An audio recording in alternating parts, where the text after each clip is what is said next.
Hello, ఎలా ఉన్నారు అందరూ? నేనైతే బాగున్నాను. ఇది ఒక random get ready with me vlog. Ready అవుతూ మనం కొన్ని డిస్కస్ చేసుకున్నాం. యాక్చువల్లీ మీలో ఎంతమంది నాలాగా కన్ఫ్యూజ్ అవుతారు, ఏం వేసుకోవాలి ఏంటి అని చెప్పి. ఎన్ని బట్టలు ఉన్నా ఆ టైంకి ఏం వేసుకోవాలనేది కన్ఫ్యూజన్. రోజు సగం టైం దీని దగ్గర పోతుందండి, ఏం వేసుకోవాలి ఏంటి అని చెప్పి. అట్లా అని మనకి ఏమైనా వందలు ఉంటాయా? లేదు, మహా అయితే ఒక 10 ఉంటాయి. దాంట్లోనే సెలెక్ట్ చేసుకోవడానికి కష్టమవుతుంది. సో ఓకే, ఎంతమంది దసరాకి మీ హోమ్ టౌన్స్? యాక్చువల్గా అయితే దసరా టైంలో హైదరాబాద్ అంతా ఖాళీగా ఉంటుందంట. ఎంత ఖాళీ అంటే రోడ్ మీద ఫ్రీగా దర్జాగా తిరిగే అంత. బట్ నేను ఎప్పుడు చూడలేదు.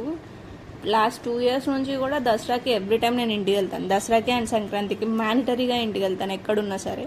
సో మీలో ఎవరికైనా తెలిస్తే ఎలా ఉంటుంది ఏంటి అనేది తప్పకుండా కామెంట్ చేయండి. దట్టు హైదరాబాద్లో బతుకమ్మ 30కే అయిపోతుంది, 30కి పెద్ద ఫెస్టివల్ అని చెప్పేసి నాకు తెలిసిన వాళ్ళు చెప్పారు. సో అది కూడా మీలో ఎవరైనా సెలబ్రేట్ చేసుకునే వాళ్ళు ఉంటే ఎలా సెలబ్రేట్ చేసుకుంటారు ఏంటి అనేది మాతో కొంచెం చెప్పండి. Thank you for watching.